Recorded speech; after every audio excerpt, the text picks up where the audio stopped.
Welcome inside Silver Media Studios, and this is the Osceola's Seminole Sidelines. We are so excited to be able to talk to you after Florida State plays Week 0 against Duquesne. The Noles are 1-0. I know everyone's excited around Tallahassee, really across the whole nation. Curt, Weiler, senior writer for the Osceola, Massoudi, director of creative media. We've got a great show planned for you coming up here. Mark Salva will join us, former Florida State offensive lineman. Patrick Burnham, our football analyst and recruiting analyst, he joins us. He was there covering the game alongside Bob Ferranti and Curt. And the Seminoles 47-7, a big win. Curt, initial thoughts before we run a package that we've specially prepared. Yeah, I mean, initial thoughts are the game went how you thought it would. I mean, obviously, there was a talent discrepancy, and it played out that way. Florida State probably could have named its score. Wasn't in any huge rush to do so. I think the more important thing with what's ahead, especially this weekend, and we'll get to that, was not giving away too much. I think that's exactly what Florida State did. They kept it pretty vanilla, but still a lot of takeaways, even if the sample size kind of comes with a grain of salt. I know everybody was looking forward to being back at Doak Campbell Stadium. It was a rainy day. And here are some scenes, some sights, and some sounds from Week 0 against Duquesne. You see fans all around as tailgating was underway. State and Duquesne, highly anticipated as Mike Norvell was in Week 3. And you can see just how many people, over 50,000, weathered the rain and the storms, Curt, to be able to make it inside a Doak. I know a lot of the players talked about how impressed they were with how the fans who waited out that weather. I think it was a 90-minute delay before they were finally able to get going. And the fans, I mean, you may have lost a couple, but I think a lot of people were ready enough for some Florida State football. They were willing to wait out that delay and sit out there in the rain, get a little wet. I was impressed that the students were there in their masses early on. They sat through the rain, and then they all came back, 16,000 strong. And a special weekend indeed, as former defensive coordinator, all-time great Mickey Andrews had his name put on a column inside the Champions Club.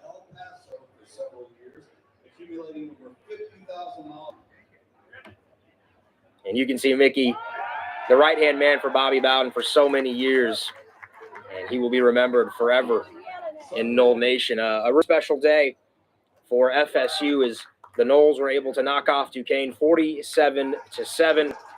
And the Seminoles warming up and getting ready for a game, Curt, in which, the Seminoles have been practicing for such a long time, and I think everybody's just excited to hit somebody else. Oh, they talked about that. I mean, I was ready to see them go against someone else. I think we are so not tired of, because it's better than nothing, but ready to see a game, ready to have something really break down. I mean, the real 1996 to 2000. For sure. Here's Snoop Minnis, former Florida State wide receiver, on his inductment into the Hall of Fame. Snoop Minnis, 1996 to 2000, wide receiver. Newest member of the Florida State Athletics Hall of Fame, baby. Hey, I think the world of my team. I think we're going to have a great season. Looking forward to the success this year. I saw confidence. I saw the boys out there making plays, you know what I'm saying, having fun, which I love. You know what I'm saying? It's going to take them a long way this year. Keep it up. Let's go. Gotta love that, right?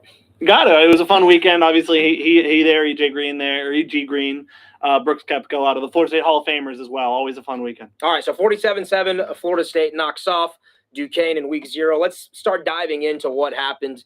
Curt, let's talk first and foremost, year 3 for Mike Norvell. How do the Noles look in terms of communication, comfortability, and confidence moving into the game? I think coming into the game, it definitely looked like a team that I think was poised to be improved, to kind of continue the climb as it was under Mike Norvell, and I think that carried into the game. I mean, obviously carried by the rushing game. We saw some history last night with 300-yard rushers in a single game. That had never happened before. As many prolific running backs as there have been that have come through Florida State University. So that was pretty impressive to see. I think we thought that group was going to really be the anchor of the offense, and you don't want to read too much into it given like we've talked about Duquesne and the FCS opponent, but I mean, they all looked pretty lethal on the ground there. Yeah, the rushing attack over 400 yards as a team. 3 Seminole rushers go for over 100 for the first time in program history.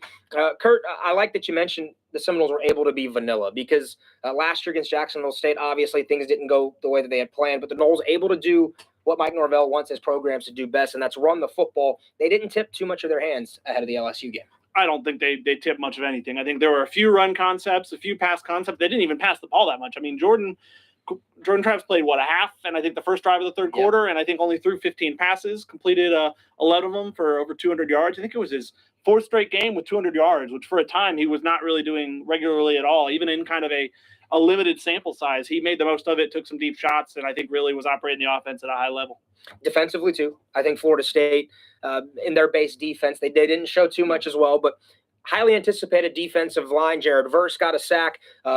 Trench Monster, Big Coop, and Fabian Lovett looked pretty good, too. And then some of the linebackers and DBs flashed as well. I thought Tatum Bethune was maybe one of the more impressive guys on the whole field. I tweeted out some stuff this morning kind of going through my rewatch to talk about. I mean, he was when Mike Norvell would talk about how in his scrimmages he was flying all over the field. I think fans saw that. He made a few plays really all over the field, was pretty impressive. I think DJ Lundy stood out too. I think like you talked about on the line. I mean, I think they didn't play a ton of especially those defensive tackles, those veterans. I don't think they played them that much. I think they were very intentional about like trying to get them reps while also not trying to get them overused, knowing kind of what's ahead. But I think they made the most of it. And I think any concern over kind of the numbers that you're looking at with only one sack is kind of overblown. Yeah, DJ Lundy, a redshirt sophomore from Acela, Georgia. And look, Florida State, I think we've got to start with the offense when we break things down, right? A lot of people wondering how would Jordan Travis look in year 3 under Norvell. This is his 3rd season as a quarterback as well in this system. But, Curt, I thought Jordan, for the most part, played a pretty clean game. Confidence, comfortability, and I thought he threw with conviction. I agree on all fronts. I think what's impressive about his game is I think you just saw a number of plays that he may not have made before. I go back to the play, I think, on the first drive where he rolled out and was waiting on the sideline, taking his time, waiting as long as he could to throw, and then he hit Micah Pittman on a really nice comeback route for a first down. To me, that's a throw that old Jordan Travis either throws away or tries to run and just like, I'm an athlete and make a play. And I think it speaks to he has wanted to show he's an improved passer. And I think, yes, opposition level is what it is. I'm going to stop mentioning that soon enough because people know, but he looked the part. He kind of backed up, I think, what fans were hoping to see. I think any day you go for 73% completion against whoever, it's a pretty good day. And then you look at Florida State's rushing attack. I think everyone's been excited about it. You've been hearing everyone write about it and talk about it. You got 3 different guys who go for over 100. That's a staple of Norvell's offense. They want to get downhill. And then Ward, Benson, Toafili. I mean, you had to be impressed with all 3. I think so many fans are kind of wondering, like, well, how are these reps going to be split? Who's going to be the starter? Who's going to get the most reps? And I think Saturday's game kind of showed, like, doesn't matter. All 3 of them can do. I mean, you talk about Treshaun Ward with his patience, with his balance, with the spin moves. Lawrence Toafili, I know, had a filthy juke that sprung a big gain. And Trey Benson, I think, had 16 broken tackles he was counted at. And I mean, a few of those that had like 5 or 6. He was all of them in their own ways were quite impressive. And even Rodney Hill, who we're probably not going to see a ton of this year, but he got in there and made some plays there in kind of garbage time, if you will. Yeah, Rodney Hill goes for 55 yards. There you see Trey Benson, the transfer from Oregon, and highly anticipated. Curt mentioned 16 broken tackles, and that's just the size-speed combo of Benson. He hits the big touchdown there later in the second half and goes for 105 yards on the day. What stood out most about Benson's ability after contact? Oh, I think people can make the excuses they will about who they were playing, but I think just an arm tackle was not bringing him down. Like, and I'll be interested to see. I mean, we'll talk about LSU. It'll be LSU's first game. LSU didn't have this week 0 game.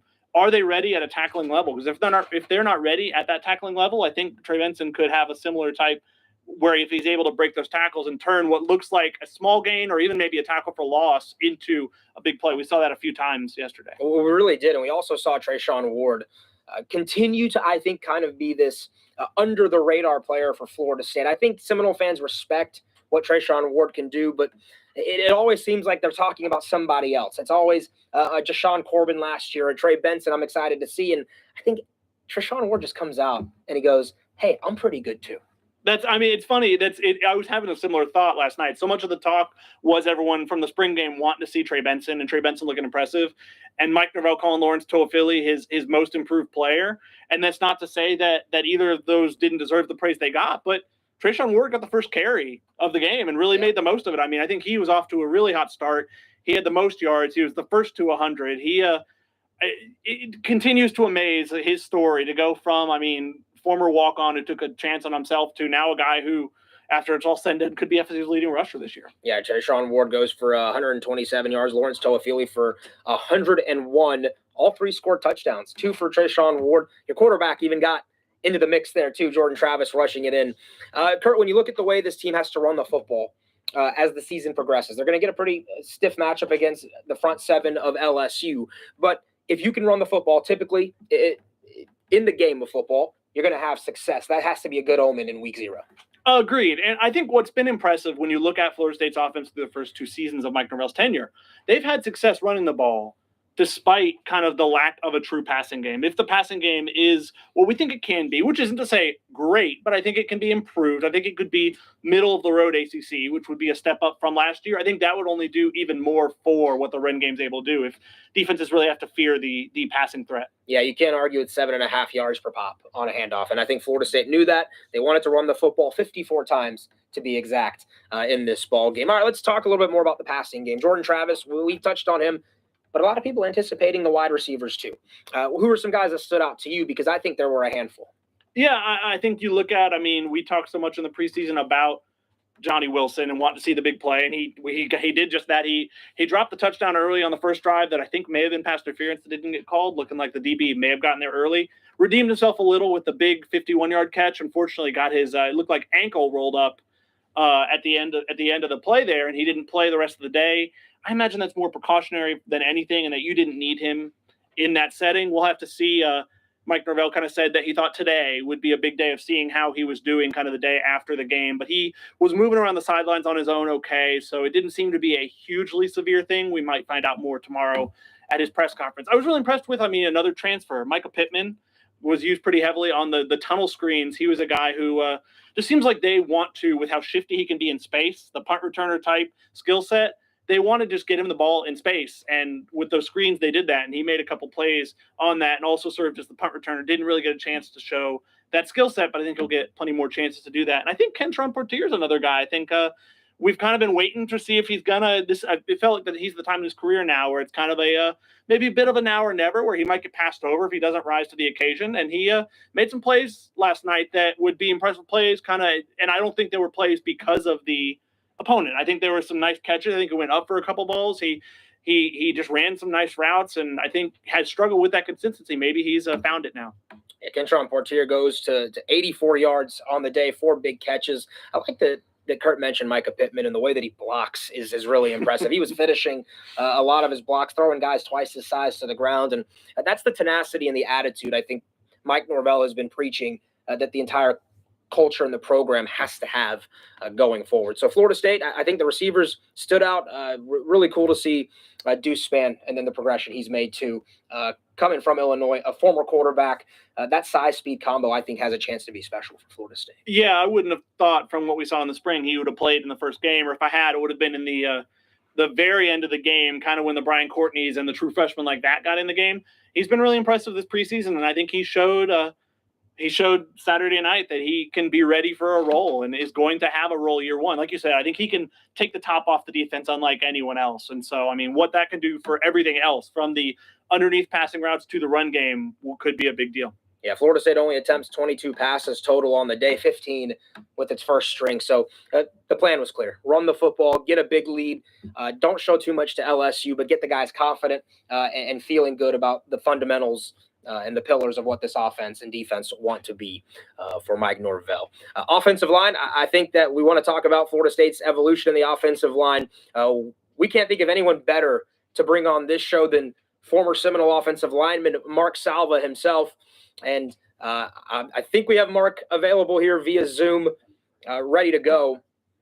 And I see him now, there Mark. You got us? Can you hear us okay?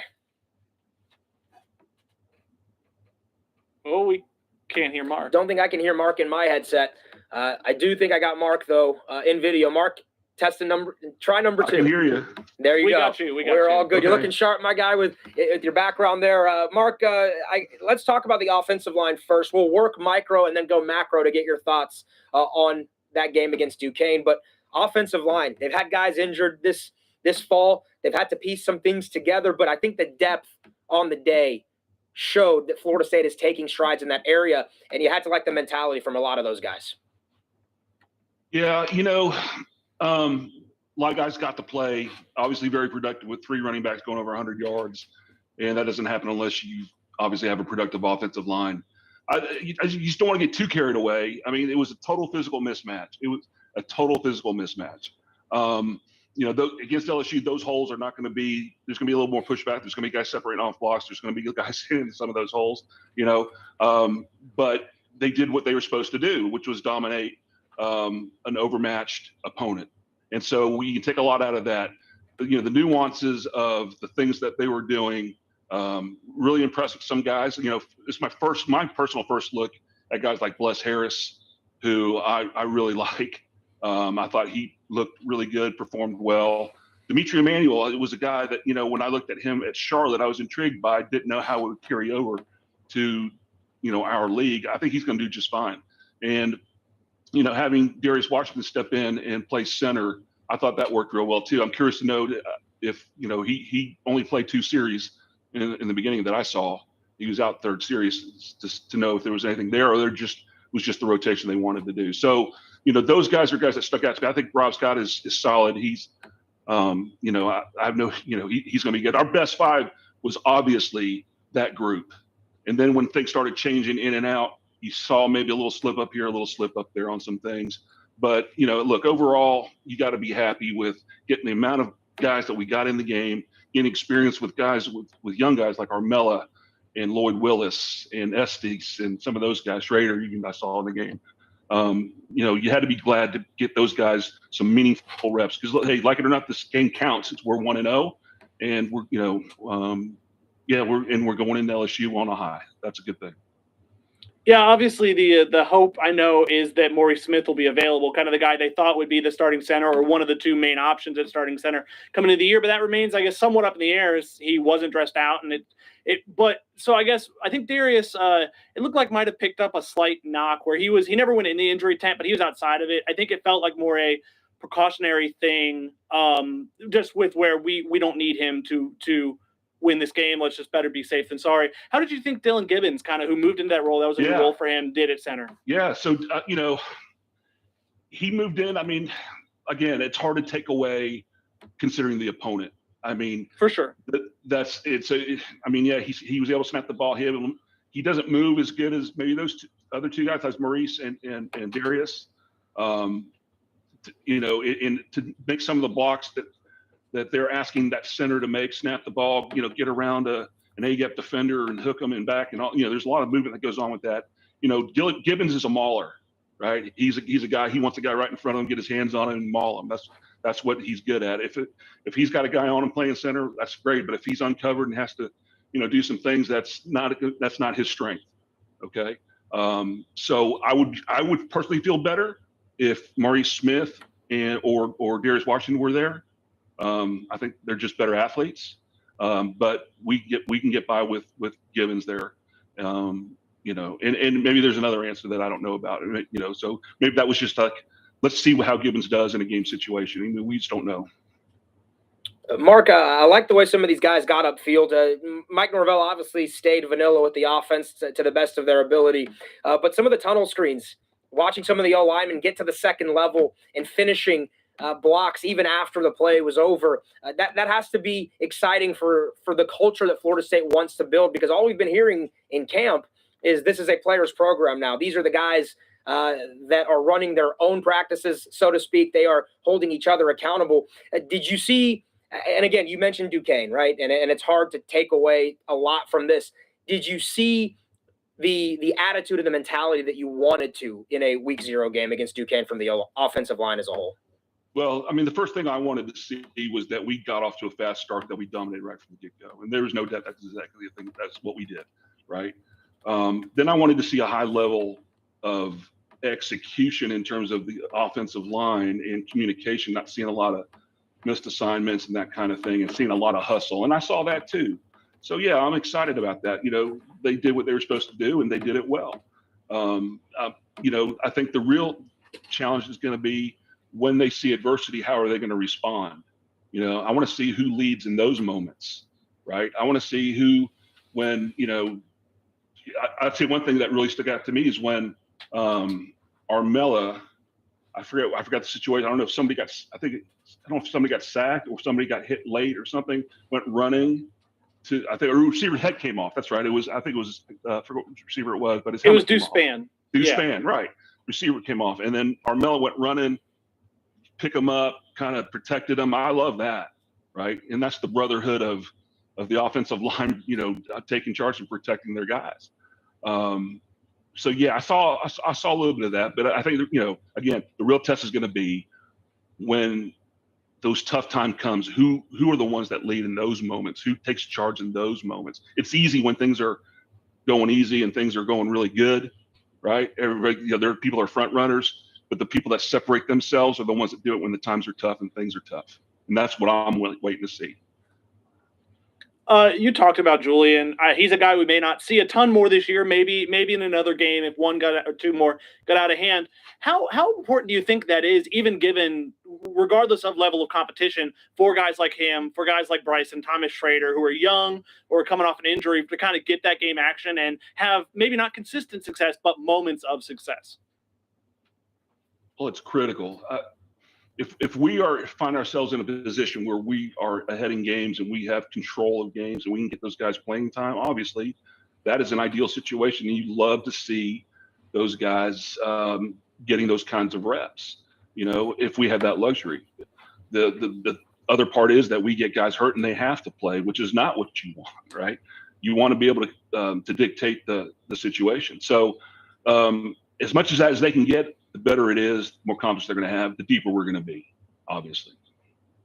Had a couple fan questions, Mark, here, and similar concern at the center position with no Lyles and Smith for a little bit. Washington and Gibbons getting work there. There was a play that Florida State got sacked on. I think it was Travis.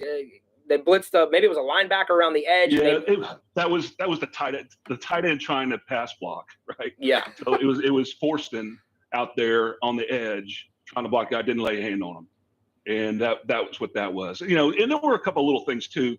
I saw the left side a little bit struggle on some of the understunts, right? So when the inside guy goes out, the B-gap player goes to the out, and the defensive end comes underneath him, right? I saw there was a couple of times where guys standing right in the gap. I think it might have even been on Benson's long run. He might have ran one of those, and he made the first guy miss, and the guy was standing right in the hole. And we struggle on that a little bit on the pass protection part of it too. I saw a couple guys struggle with that. Guys, when that messes up, guys are on different levels. You want your tackle and guard to be on the same level when those things happen, so they can just pass it off. If they're on different levels, that's when those things are successful. So those are things that can be worked on. I guarantee you LSU is going to do a lot better and a lot faster, right? So there were a couple little things, but yeah, that sack that was forced in trying to block the outside guy on pass protection. And I don't know how many times he's done one-on-one pass pro in practice, but obviously that was an ideal matchup for us. Looking at the bigger picture of the offense, I guess, with everything in mind of the circumstances of the game, what did you see from the bigger picture of the offense? How it communicated, how it operated, how it what were your general impressions? Yeah, I thought we looked great. I mean, third year in this system, a veteran quarterback. I think it was just one time that I can recall where he had to switch the formation and, maybe got a little bit into the clock. So I didn't see, there wasn't a whole lot of those kind of issues at all. And again, we were very vanilla. So there wasn't a whole lot to really, and then we weren't under a lot of stress. So there wasn't a whole lot to push those, but we did what we were supposed to do. Again, looked like even in the linemen, I didn't see a lot of blown assignments. I saw, all that stuff that drives you crazy, delay of games and pre-snap penalties and all that kind of thing. There wasn't a lot of that stuff. Where in the past, look, we've been sitting here in the past years at this time, just griping about that kind of stuff, right? So let's be thankful for our blessings, and this is a good situation for us going into LSU. It gives us a lot of confidence to know that we have that in our back pocket, that, we've gone through a whole game. We've gone through the whole operation, and it went well. Mark, when you used to play, you had to love having running backs that rewarded you for making a good block, right? They were able to find the seam. They were able to get to the second level. The Seminoles right now have three running backs that can legitimately be running back 1A, 1B, and 1C. What did you see from that three-headed monster when you add in what Jordan Travis is going to do on the ground as the season progresses? What do you think of this rushing attack going into 2022 in the meat of the schedule? Yeah, having three running backs like that, they all have a little something unique about them. Love the tackles that Benson broke. I mean, from the very first run, Trayshawn coming out there, doing the spinning moves, and he's got really good vision. Toafili is a slasher. He's a stick his foot in the ground, slash, accelerate through a hole. Three guys that are very productive.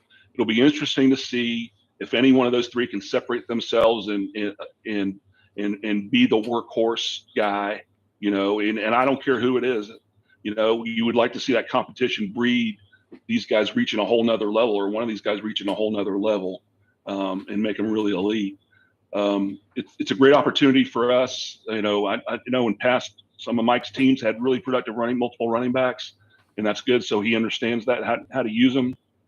I believe we had the scheme to be able to use them. You mentioned it. I think it was you, Ariya, that we have Jordan Travis who's going to be a threat to the run. So when you have a lot of these, either the run pass options or the zone reads, with him is going to open up things too. So we got weapons. Is the bottom line. We got weapons in the running game. So excited about that. Excited to see how that story writes itself as we progress through the season, and excited that we have bodies in the offensive line that can keep that going should we run into a couple of little snags with injuries and stuff like we already have.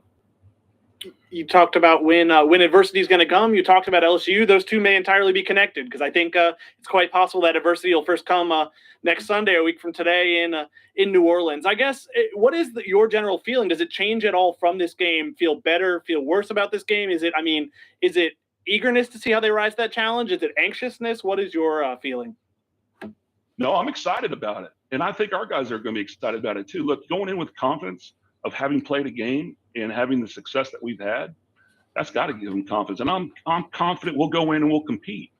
I just know that Brian Kelly is a fantastic coach. He's got a great staff, and they have a roster full of players that can play the game at a high level. And so let's not have any illusions that, playing Duquesne and going to LSU, it's going to be a totally different thing, right? And we're going to have to fight. We're going to have to get a fist fight. They're not going to give it to us, right? I kind of get the feeling they're letting, especially, Duquesne just wanted to get in, get out, and that was it. LSU, we're going to have to go in there. We're going to have to take it from them, right? We're going to have to get in a fist fight, and we're going to have to go in there and compete at a very high level and execute at a high level. And it's good. And we're doing it probably, it's not a home game, but it is a home game for them, right? And so everything's going to be kind of against us. How do we respond? How do we go in? How do we approach it? How do we keep our poise, right? Offensively and defensively. How do we handle these adverse situations going in LSU? I'm curious to see how this team has grown and responds in this situation, because there have been times in the past where we didn't handle it real well. When things went bad, we'd hang our heads and things that, we wouldn't do real well. So, but there's also times where we've been hit in the mouth and we've come back and we've won and we've held on, and we've had some of those too. So this is another step in that direction for us to get back to where Florida State, we believe, belongs, should be, is our legacy, is our future. And this is a big step for sure. I'm excited to see where we are. And Mark, you're going to be on a couple of our podcasts and shows coming up this week, so I won't ask you for a prediction or keys to the game, but I am going to ask you this. If Florida State is victorious over LSU, and I want you to finish my sentence, it's because what? We play flawless football. I like it. Straight to the point, simple. Yeah. Save the meat and the bones for the rest of the week. We've got plenty more content coming, Mark. Thanks for joining us, as always. We appreciate your insights, and we look forward to having you back here on Seminole Sidelines. Thanks for joining us, man. Yeah, always a pleasure. Thanks, guys. Have a great week.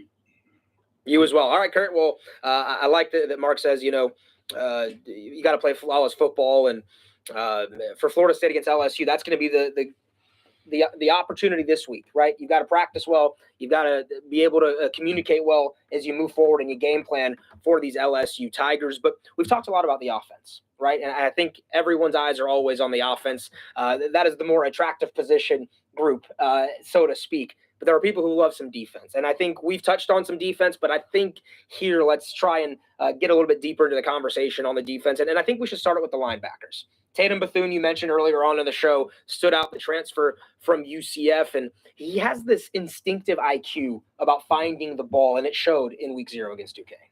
Yeah. I mean, that's what you always heard about him. I mean, from us not being able to be at the scrimmages, what you heard, what Mike Norvell said, what people who were there said was that he was flying all over the field. You definitely saw that. I think there's one play in particular I tweeted out this morning, kind of on my rewatch of the game. Go to Osceola, by the way. Second Watch Sunday was a fun time this morning. But one play where he's lined up on kind of the far side of the offensive line and just identifies, he probably from film has seen what play they're about to run, what run play. And you see him on a straight line, fast, go straight to the sideline and make a play on the far sideline for like a 1-yard gain. Which, I mean, it speaks to what he does. I mean, he had a tackle for loss where he just hit the hole, knew where the run was coming through, knew where he could get through and blew up the play.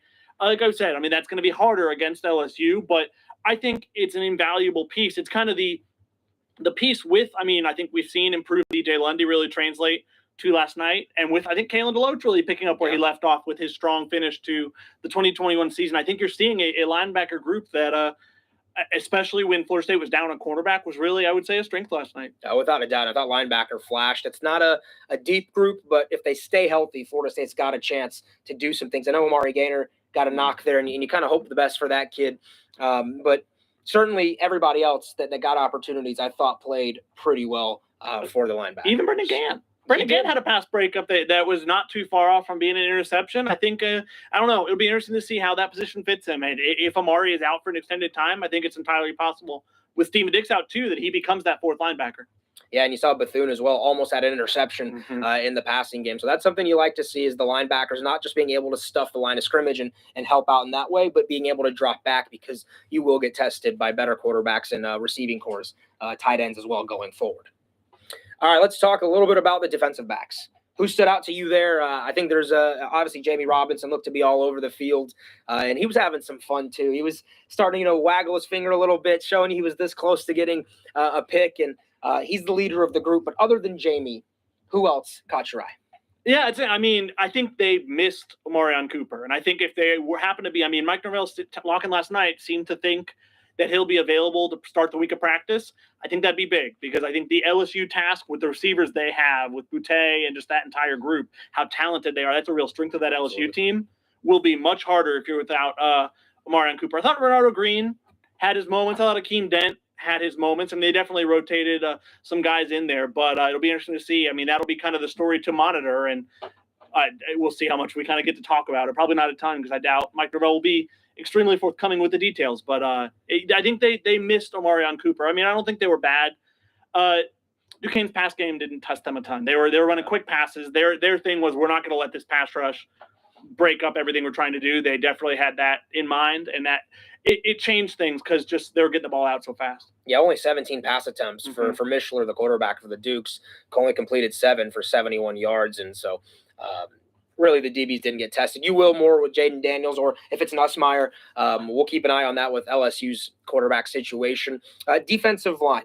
I personally thought it was a mixed bag, and I know a lot of it, though, was Duquesne's game plan to try and negate that, but only 6.5 tackles for loss, only 1 sack. I thought they would be more dominant going into it than I think they were. Obviously, need to see more from a team that's trying to do more like LSU will against this unit. But overall, I gave them a solid B+. I think that's fair. I mean, what I'll say, yes, there were some people who looked at the 1 sack or even looked at the 6 tackles for loss, and that was concerning. What I would say to them is, I mean, I think someone tweeted the stat of Duquesne was kind of getting the ball out, throwing the ball way faster than the national average last year, just from a standpoint of knowing we're not going to be able to hold on to the ball. There's a lot of one-step drops, quick motion, things like that to kind of negate. I mean, you saw the pressure, even if it didn't always get home. You saw even on those short passes, Jared Verse was causing pressure. I think Derek McClendon caused some pressure. I think even the interior, I mean, they were really good, especially against the run.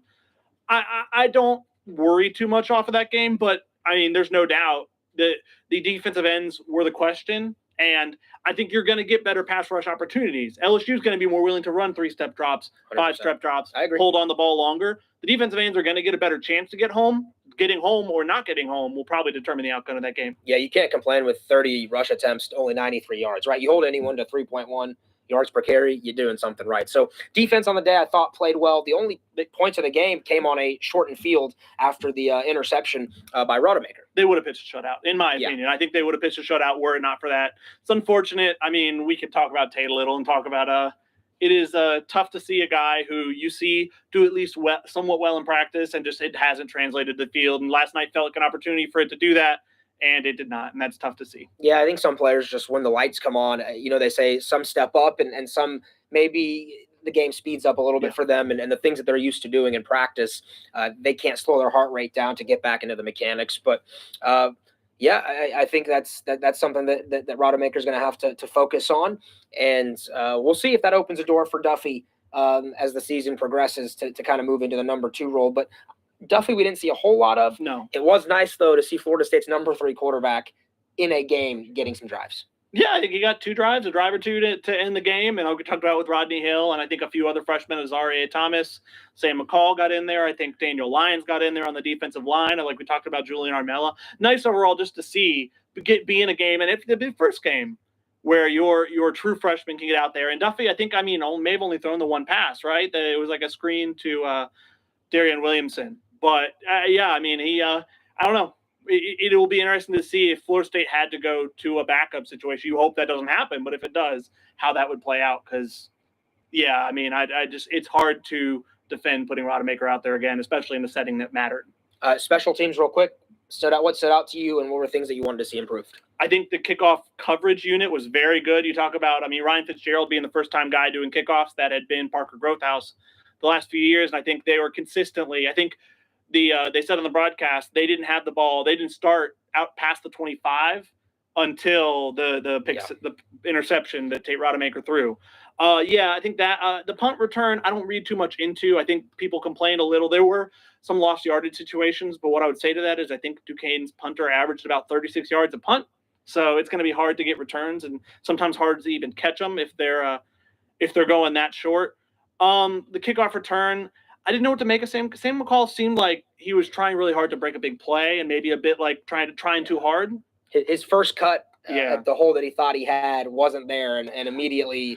To me, it read a high school player used to be going against high school athletes who that's a play you can make. Chopping your feet a little bit more than just kind of sticking your head down and trying to get through a hole. You can't on kickoff return try and shift around too much. That's not how you bust through the lines of a kickoff return. But the athleticism's there. I think people know that the talent's there, and as McCall returns more kicks, I do think he's going to break a big one at some point this season. I think it's entirely possible, and I think this weekend will be more telling just from you'll be facing a equally talented special teams unit where you'll have a punter who should be able to give you a chance to really return punts, stuff like that. So that'll be interesting. Ryan Fitzgerald hit both his field goals.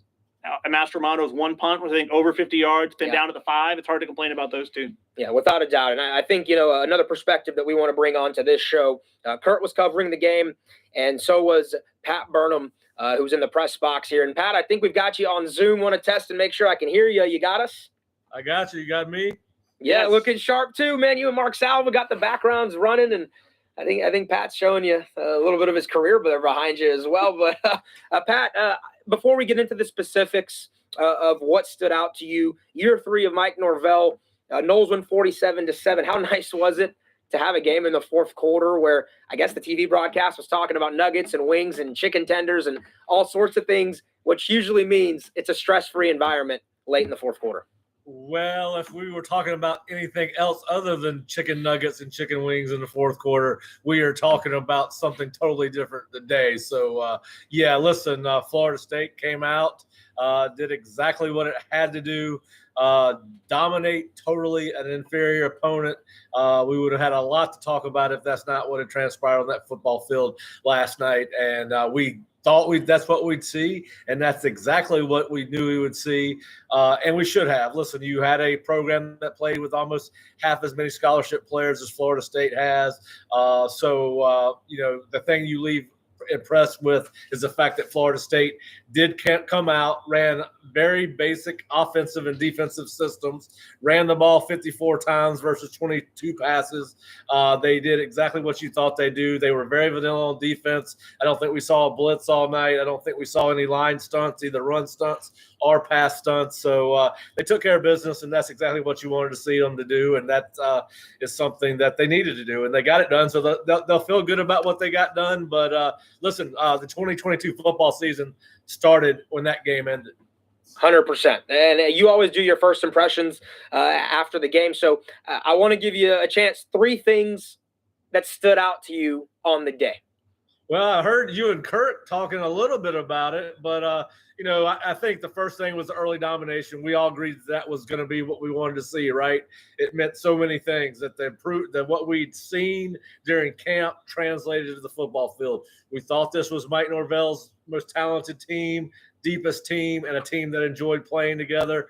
We have not, and they played with tremendous effort. I've heard you guys talk about the defense pursuing the ball, and we've talked about the fact that we have not seen a lot of guys walking around the practice field. We saw Josh Farmer and Tatum Bethune and making plays all over the field. And listen, I think effort's a prerequisite for football. So that was nice to see, but hopefully when we're talking about effort moving forward, we're talking about being surprised that somebody didn't play harder, but because football is a game of effort. And but anyway, and then of course, what we all wanted to see, we were excited about seeing the portal guys, in particular at wide receiver, and we saw Micah Pittman lead the team the first half with 4 catches for 44 yards.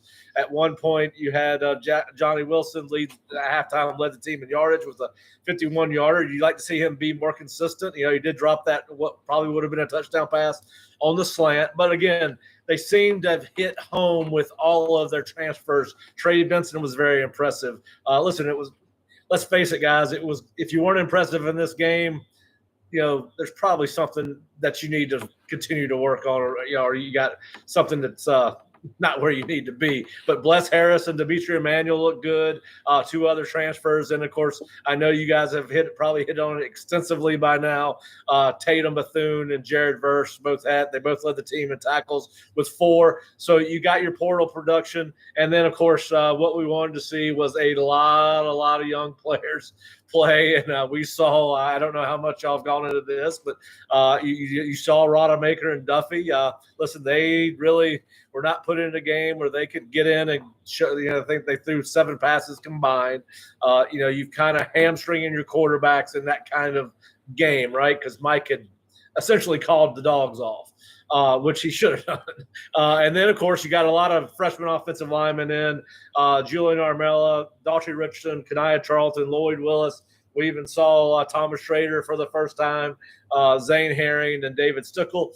And then, of course, you got deep into the running backs with Rodney Hill. Then we saw Josh Burrell as well. So, those are the things that you wanted to see. You wanted to see that you took care of business, and this will be one of the few games where you probably have an opportunity to get some of these young guys extensive playing time, right? So I think what that'll do is it'll reshuffle the deck. The staff will make another evaluation, and roles will be more defined coming out of this game because they saw who could play and who couldn't. And obviously they have the benefit of the game film. It's a little bit different than watching the TV copy that we watched. On Second Look Sunday, or I can't even, what are we calling it, Curt? Second Watch Sunday. I think, either way. Yeah. It's the general idea. Which actually was very well received by our subscriber base. But anyway, and then of course, listen, again, this game went exactly how it is, and the impressions that we are most concerned about start Sunday night in the Sugar Bowl. And then 2 weeks later in Louisville. But listen, it was fun to see this team dominate the way they needed to do it, and now it's time to move on to the real season. We can kind of use this transition to talk about, obviously what's next, because I think that's what a lot of people kind of quickly moved on to, rightfully so. Did anything last night change your general opinion of FSU's chances in that game? No, listen, I've said this all along. I don't know particularly from an individual matchup standpoint, how much we were going to learn. I think the lessons that we're looking to see if this team has learned over the course of the previous 2 years will be answered in these next 2 to 3, 4 weeks. But yes, listen, you would think that they since they came out and did what they were supposed to do, they would go in there with less questions internally, right? As a staff, as a player. So it certainly makes me think that, hey, listen, they ran the ball for 400 yards. That's impressive. The offensive line does look better. There was push. But, again, they're going to go up against some players that are more towards more of equal footing. So we're going to learn a lot more on Sunday night than we did this past Saturday. All right, Pat. Well, what can we look forward to from your coverage this week? What's on tap as we get set for Knowles and the Bayou Bengals in NOLA this weekend? Well, we're going to have a Know Your Enemy podcast, video cast with the writers from Tiger Details, the rival site at LSU. We're also going to come back with our Osceola tailgate where we'll get into some more LSU pregame type stuff on Thursday and Friday.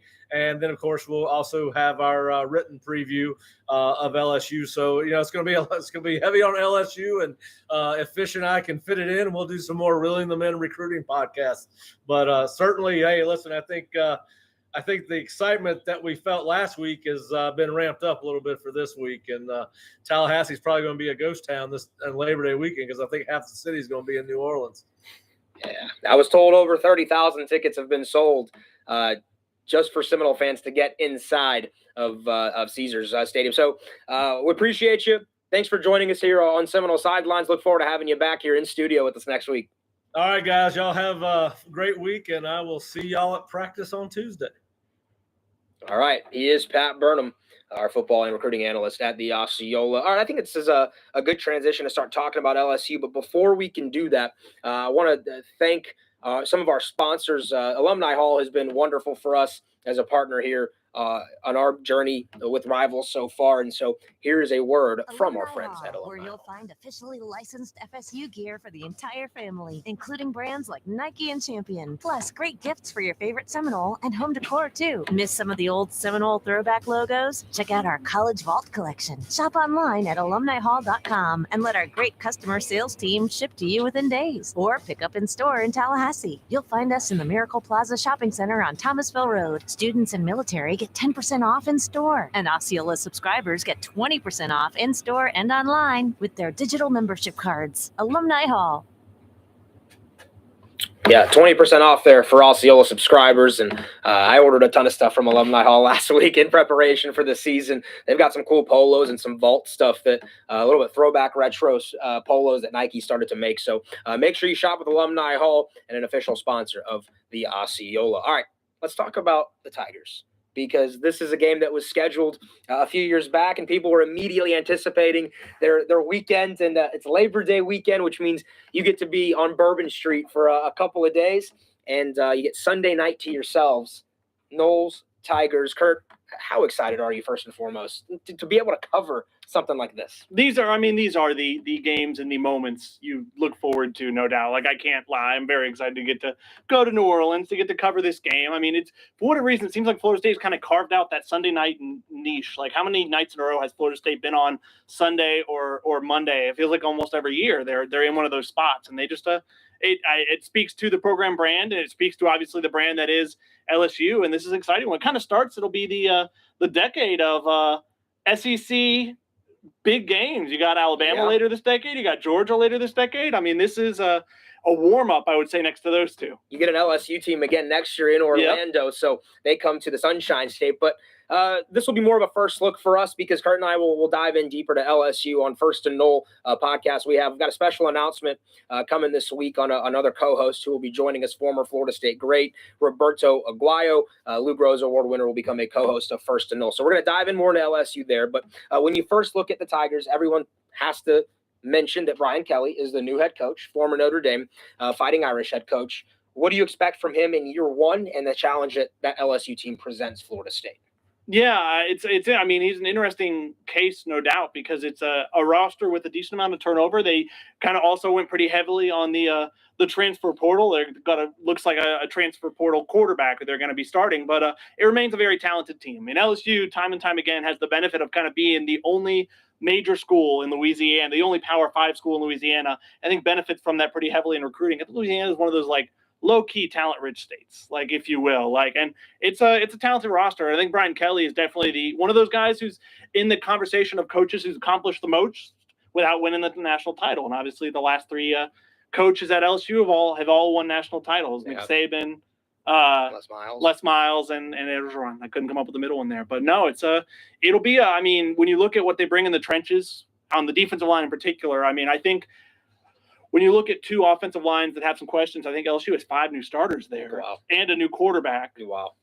I think it could very well come down to who wins that trench battle. How does FSU's offensive line do against? I mean, it's a really talented LSU defensive line. I know they have a defensive tackle in Mason Smith, who's one of those like could be an all SEC type player. I know the media who've gotten to watch LSU this preseason have been raving about him.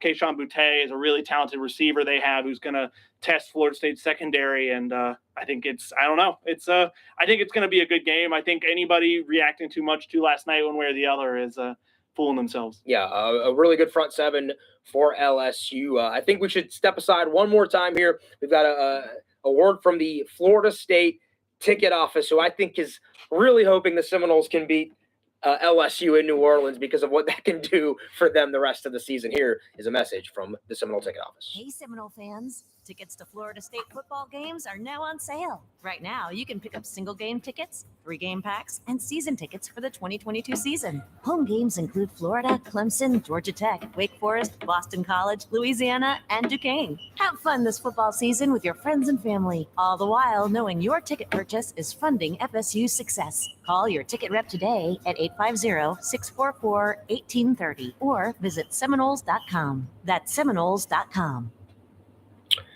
Over 50,000 in Doak this past weekend in the rain and the thunderstorms, and they were pretty loud. It was a good atmosphere for FSU in their first week of the season. It's week 0 officially, week 1 for Florida State, and now we move forward to week 2. Curt, before we get deeper into LSU really later on this week, if FSU is to beat the Tigers, what's an area you think the Noles are going to have to win that battle? I think you look at the turnover battle. I think you look at, maximizing their opportunities. Finishing is something Mike Norvell talks about. I think if they were to start a new interception streak, obviously that got snapped last week. They didn't force a turnover last night. If they were to keep their streak going of red zone scores, I think they're up to 39 straight red zone trips ending with a score.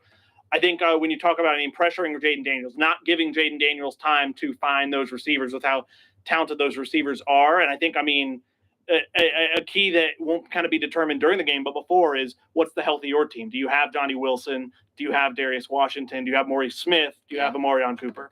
Yeah, without a doubt. So the Noles and the Tigers, we're going to break that down this week on the Osceola all week long. Curt, anything you want to preview for what you've got coming up this week as we move into game week for the Noles and the Tigers? No, I'd encourage you to go look at the boards. All our great coverage of last night's game, and we did the second watch Sunday as well today. Some good film breakdown kind of from rewatching the game on YouTube or the DVR, however different people do it. And so there's some fun stuff there. Would love to hear you all chime in. We're going to have tons leading up to this game. This feels like it could be it would be the biggest FSU win since what, Ari? I'm putting you on the spot. Biggest FSU win since probably 2016 against Ole Miss. Week 1. It's probably that or the Orange Bowl.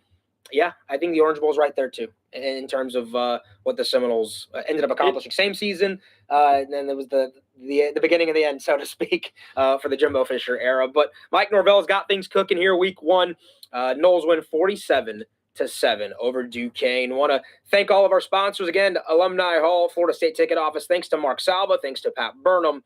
And make sure to check us out all week on floridastate.rivals.com. A lot of podcasts coming on Apple, including this show, on Spotify, on Google Pods.